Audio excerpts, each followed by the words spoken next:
Okay, today's lesson we're going to be talking about the slope of a line and then also parallel and perpendicular lines. So first we're going to plot points 2, comma, -3 and 1, comma, 1. So 2, 1, 2, 3, and then +1, +1. Okay, so we have these 2 points. So we'll call this point A and point B. Okay, and now what I want us to do is to plot 3 more points that are collinear with points A and B. So just a reminder about collinear. Points on the same line are collinear points. So that means we need a straight line in between to connect all of these points. Okay, so if I connected those points there, I need to find 3 more points that are collinear. So what we can do, we can find the slope. Okay, we can count from point A to point B and then continue that counting to the next point. So if I'm starting at point A, I can go up 1, 2, 3, 4 over 1.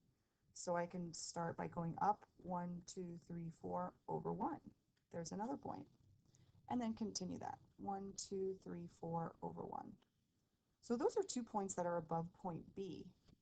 But couldn't we also then go down 1, 2, 3, 4? But in order to make these points all in the same line, I need to go to the right one to make all of these points collinear on the same line.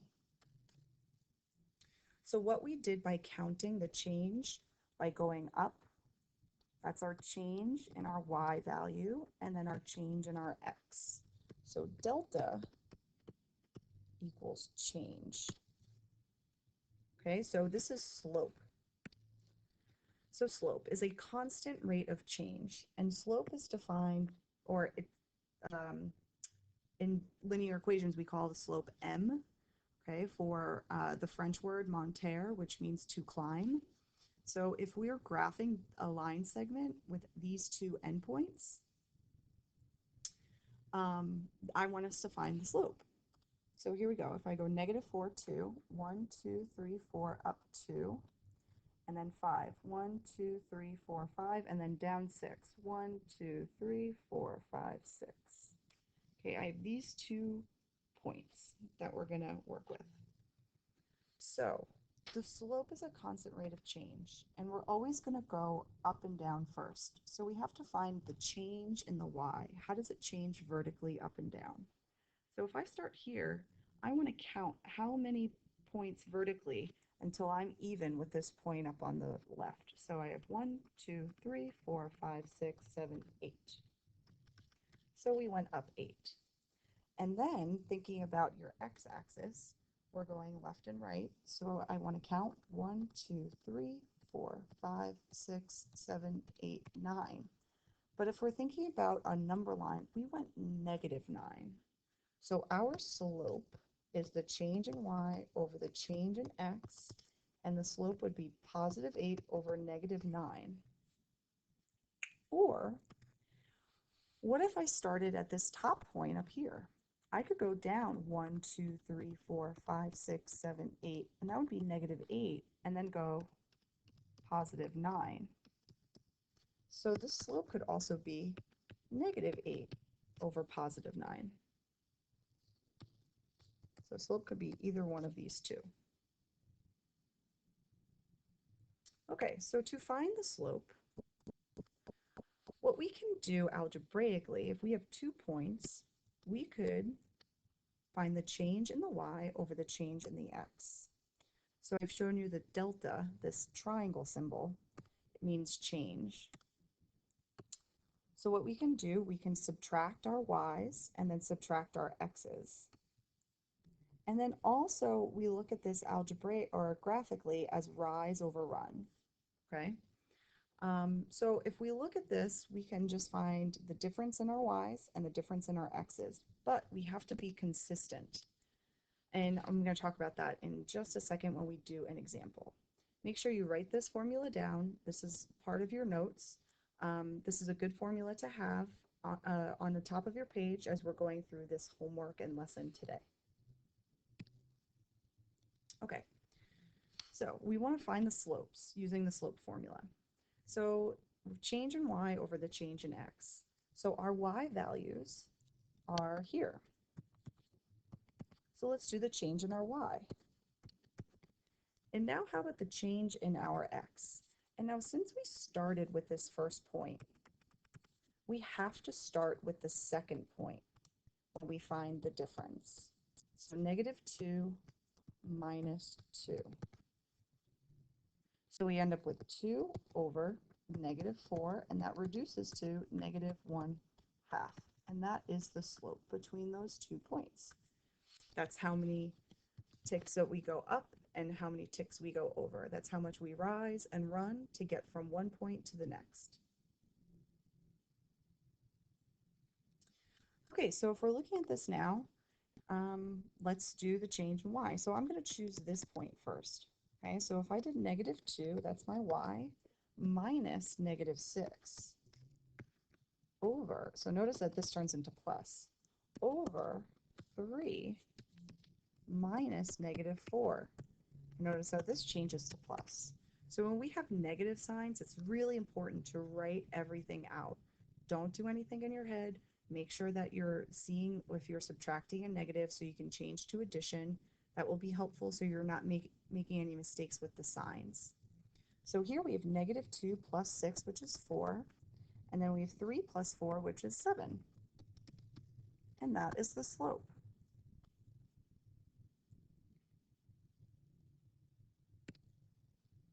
Okay, so let's look at these now. If I were to graph -3, 4, 1, 2, 3, 1, 2, 3, 4, and then 2, 4, notice how this creates a horizontal line, okay? So we don't have any change in our y, but we only have a change in our x, right? We're not shifting up and down, we're just going to the right or to the left. So algebraically, if I did my change in my y over the change in my x, we end up with 0 over 5. And that simplifies to 0. So the slope of this line that's horizontal is 0.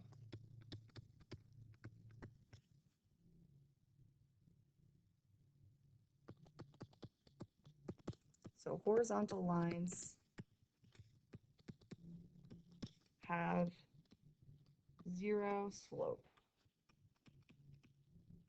I would write this down. Okay. How about this? If we have -3, 3, 1, 2, 3, positive 1, 2, 3, and then -3, -2. So we want to find the slope of this line.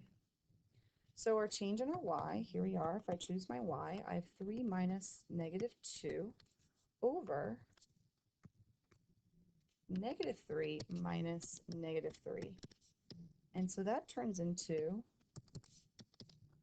5 over 0. And this is undefined. Anytime we have a 0 in our denominator of a fraction, this is undefined. So vertical lines, right, vertical lines going up and down, have an undefined slope.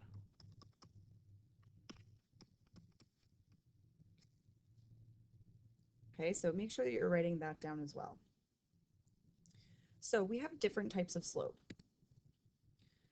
Here, if we're looking at this classifying slope, notice how if I go from this point down here to this point up here, I'm going positive, positive. So positive y, positive x. So this is positive slope.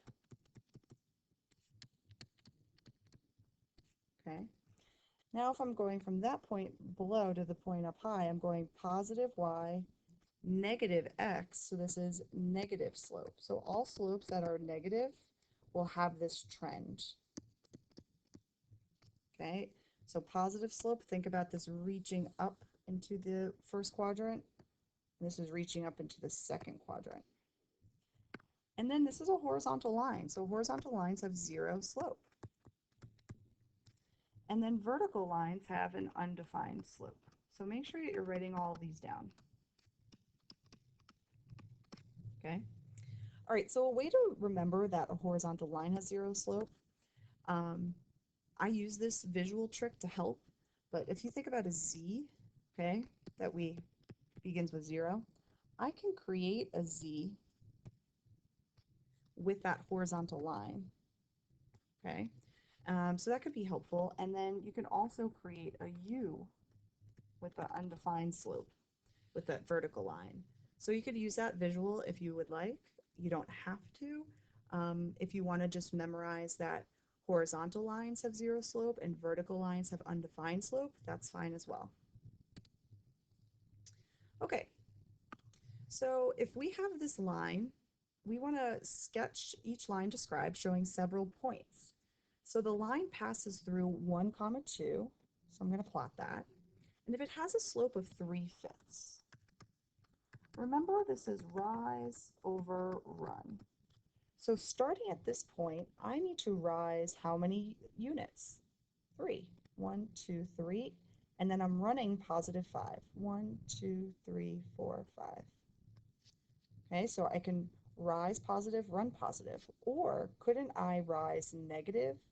1, 2, 3, and then run negative? 1, 2, 3, 4, 5. So a negative divided by a negative is a positive. And if we know we have positive slope, just to envision me creating that line through all 3 points, we can graph that line. Okay, for this next one, we have 0, 5. So let's go up 1, 2, 3, 4, 5.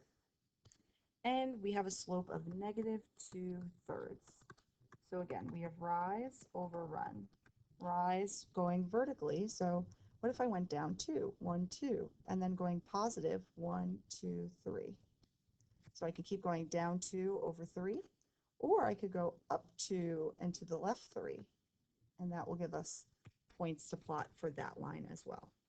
So if we have a point and we know the slope, then we can plot more points. And think, we need 2 points in order to make a line. Going back to our first unit of the year in geometry, 2 points create a line.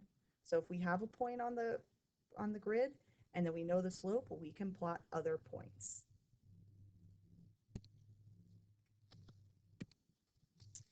Okay, so parallel and perpendicular.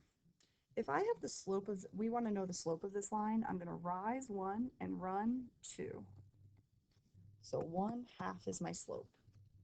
So in order to find a line that's parallel to this one, I can plot that right there, couldn't I? That could be parallel. And if I pick these 2 points, notice how if I rise 1 and run 2, the slope of this line that's parallel is the same. And then for a line to be perpendicular, the slope will have to be the opposite reciprocal.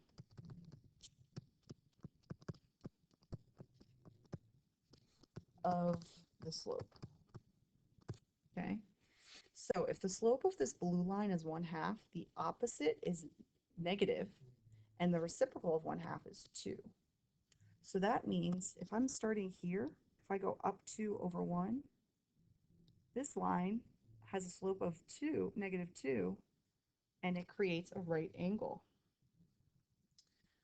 So slopes that are parallel have the same slope. And lines that are perpendicular have slopes that are opposite reciprocals. Write that down. Okay. So a reciprocal means when you're switching your numerator and denominator. And then opposite means if it's negative, make it positive. If it's positive, make it negative. Okay, so what are the opposite reciprocals of the following numbers? So if 6 is the slope, the opposite reciprocal, negative, 1/6.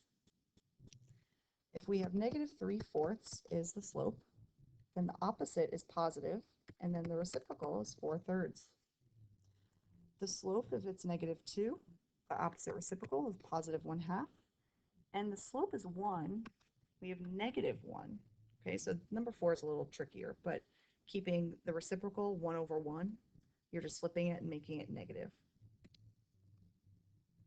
Okay, so given these points, we want to find the slope of every line that's parallel to ST and a line that's perpendicular to ST.